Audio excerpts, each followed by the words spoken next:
নমস্কাৰ এই ভিডিঅ'টোত আমি এছএছচি জিডি এক্সামত সহায় হোৱাকৈ কিছুমান গুৰুত্বপূৰ্ণ প্ৰশ্ন উত্তৰ আলোচনা কৰিম।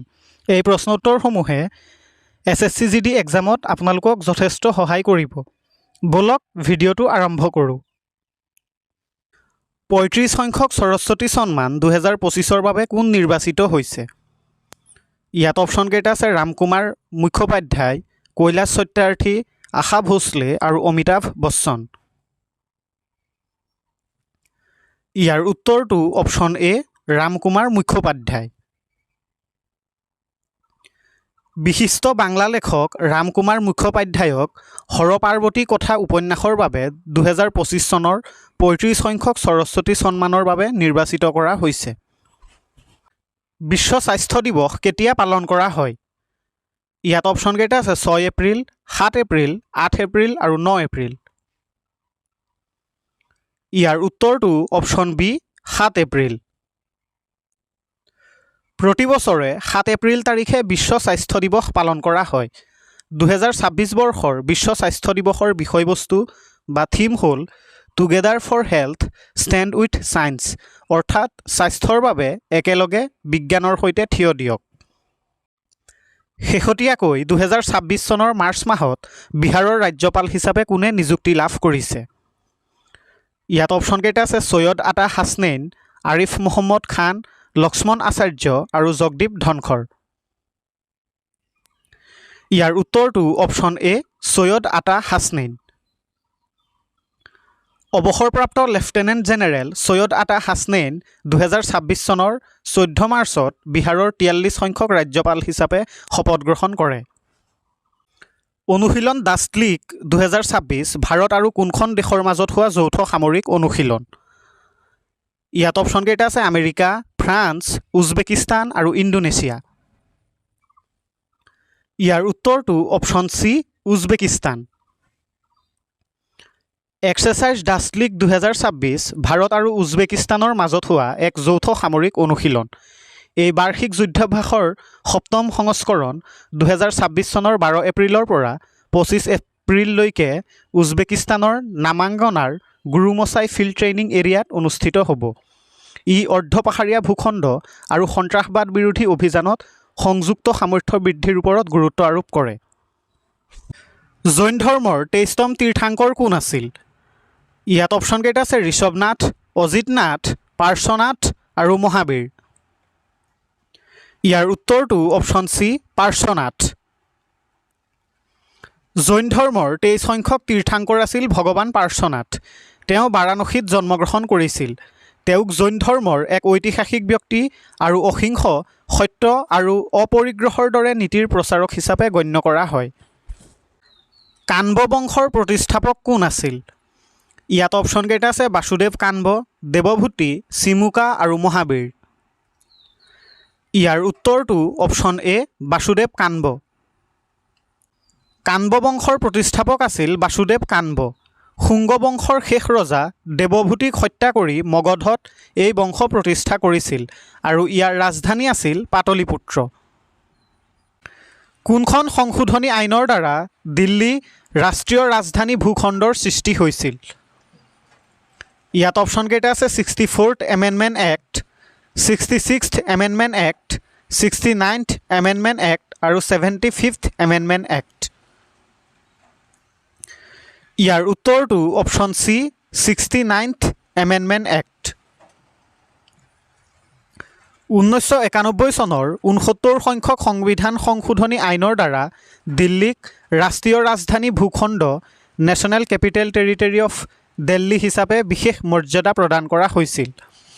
এই সংশোধনীৰ জৰিয়তে দিল্লীত বিধানসভা আৰু মন্ত্ৰী পৰিষদ গঠন কৰা হয়। কোনটো সংশোধনীৰ অধীনত ছিকিমক ভাৰতৰ অবিচ্ছেদ্য অংশ কৰা হৈছিল? ইয়াত অপশ্যন কেইটা আছে 36th amendment, 39th amendment, 40th amendment আৰু 42nd এমেণ্ডমেণ্ট। ইয়াৰ উত্তৰটো অপশ্যন এ 36th এমেণ্ডমেণ্ট। ১৯৭৫ চনৰ ৩৬ সংখ্যক সংশোধনী আইনৰ জৰিয়তে ছিকিম ভাৰতীয় সংঘৰ পূৰ্ণাংগ ৰাজ্যত পৰিণত হয়। 1975 চনৰ 16 মে'ত গৃহীত হোৱা এই সংশোধনীত ছিকিমক 22 সংখ্যক ৰাজ্য হিচাপে সংযোজন কৰা হয়। ভাৰতৰ কোনখন ৰাজ্যত ফুলহাৰ্ষত অৱস্থিত? ইয়াত অপশ্যনকেইটা আছে অসম, ত্ৰিপুৰা, উত্তৰ প্ৰদেশ আৰু ছিক্কিম। ইয়াৰ উত্তৰটো অপশ্যন চি, উত্তৰ প্ৰদেশ। ফুলহাৰ্ষত ভাৰতৰ উত্তৰ প্ৰদেশ ৰাজ্যত অৱস্থিত। এই হ্ৰদখন উত্তৰ প্ৰদেশৰ পিলিভিট জিলাৰ মধুতণ্ডা অঞ্চলত অৱস্থিত। শ্বিলং কোনটো পাহাৰত অৱস্থিত? ইয়াত অপশ্যনকেইটা আছে নগা পাহাৰ, গাৰো পাহাৰ, খাচী পাহাৰ আৰু মিকিৰ পাহাৰ। ইয়াৰ উত্তৰটো অপশ্যন চি, খাচী পাহাৰ। মেঘালয়ৰ ৰাজধানী শ্বিলং মূলতঃ খাচী পাহাৰত অৱস্থিত। ই শ্বিলং মালভূমিৰ কেন্দ্ৰস্থলত প্ৰায় 1496 মিটাৰ উচ্চতাত অৱস্থিত। কোন চনত ভাৰতীয় ঔদ্যোগিক উন্নয়ন বেংক স্থাপন কৰা হৈছিল? ইয়াত অপশ্যনকেইটা আছে 1 জুলাই 1963, 1 জুলাই 1964, 1 জুলাই 1965 আৰু 1 জুলাই 1966 চন। ইয়াৰ উত্তৰটো অপশ্যন বি, 1 জুলাই 1964 চনত।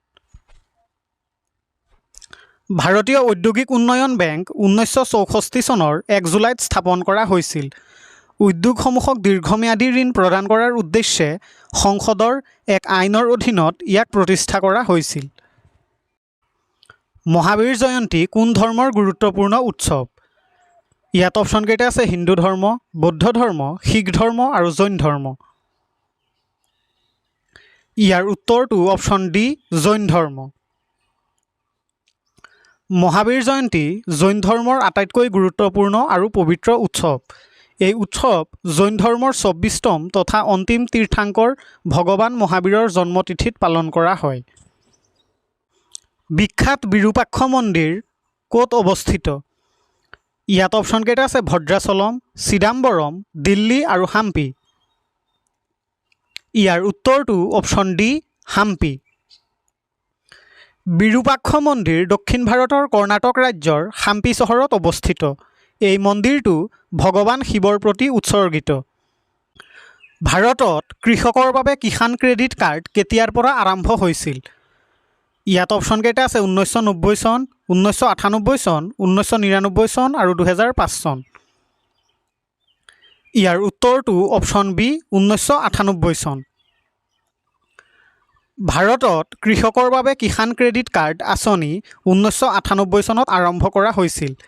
National bank for agriculture and rural development চমুকৈ নবাৰ্ডৰ দ্বাৰা এই আঁচনি প্ৰস্তুত কৰা হৈছিল।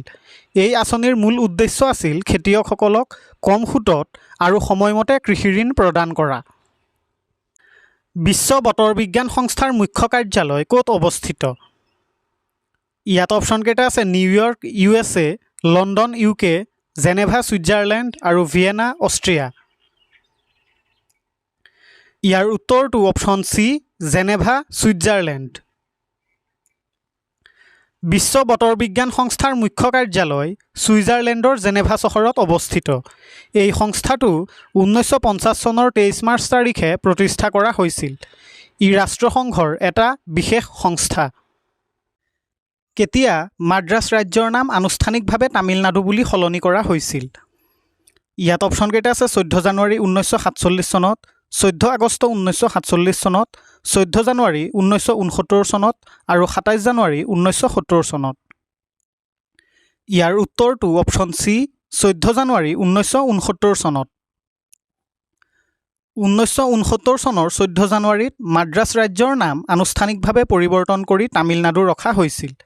নাম পৰিৱৰ্তনৰ এই প্ৰস্তাৱটো 1967 চনৰ 14 জুলাইত তৎকালীন মুখ্যমন্ত্ৰী CN আন্নাদুৰায়ে বিধানসভাত উত্থাপন কৰিছিল আৰু সৰ্বসন্মতিক্ৰমে এই প্ৰস্তাৱ গৃহীত হৈছিল। তলত উল্লেখ কৰাসকলৰ ভিতৰত কাক ভাৰতীয় পক্ষীমানৱ বুলি জনা যায়? ইয়াত অপশ্যনকেইটা আছে সলিম আলী, যাদৱ পায়েং, APJ আব্দুল কালাম আৰু মেধা পাটকাৰ। ইয়াৰ উত্তৰটো অপশ্যন এ, সলিম আলী। ভাৰতীয় পক্ষীমানৱ বা বাৰ্ডমেন অফ ইণ্ডিয়া বুলি ডক্টৰ ছেলিম আলীক জনা যায়। তেওঁ এজন বিখ্যাত ভাৰতীয় পক্ষীবিদ আৰু প্ৰকৃতিবিদ আছিল। তেওঁ চৰাইৰ অধ্যয়ন আৰু সংৰক্ষণৰ বাবে আগবঢ়োৱা অৱদানৰ বাবে তেওঁক এই সন্মানীয় উপাধি প্ৰদান কৰা হৈছে। ৰাষ্ট্ৰীয় ৰেলৱে সংগ্ৰহালয় কোনখন চহৰত অৱস্থিত? ইয়াত অপশ্যনকেইটা আছে নতুন দিল্লী, কলিকতা, মুম্বাই আৰু পাটনা। ইয়াৰ উত্তৰটো অপশ্যন এ নতুন দিল্লী। ৰাষ্ট্ৰীয় ৰেলৱে সংগ্ৰহালয় ভাৰতৰ নতুন দিল্লী চহৰত অৱস্থিত। এই সংগ্ৰহালয়খন নতুন দিল্লীৰ চাণক্যপুৰী অঞ্চলত অৱস্থিত। 1977 চনৰ 1 ফেব্ৰুৱাৰীত এই সংগ্ৰহালয়খন মুকলি কৰা হৈছিল। বাটাৰফ্লাই শব্দটো কোনটো খেলৰ লগত জড়িত? ইয়াত অপশ্যনকেইটা আছে কাবাডী, ক্ৰিকেট, ফুটবল আৰু সাঁতোৰ। ইয়াৰ উত্তৰটো অপশ্যন ডি সাঁতোৰ। বাটাৰফ্লাই শব্দটো সাঁতোৰ খেলৰ সৈতে জড়িত। বাটাৰফ্লাই ষ্ট্ৰ'ক সাঁতোৰ প্ৰতিযোগিতাৰ এক কৌশল। কোন চনত দ্ৰোণাচাৰ্য বঁটা প্ৰতিষ্ঠা কৰা হৈছিল? ইয়াত অপশ্যনকেইটা আছে 1980, 1982, 1985 আৰু 1990 চনত। ইয়াৰ উত্তৰটো অপশ্যন চি 1985 চনত। ক্ৰীড়াৰ বিশিষ্ট প্ৰশিক্ষকসকলক সন্মান জনোৱাৰ উদ্দেশ্যে ভাৰত চৰকাৰে 1985 চনত দ্ৰোণাচাৰ্য বঁটা প্ৰতিষ্ঠা কৰিছিল।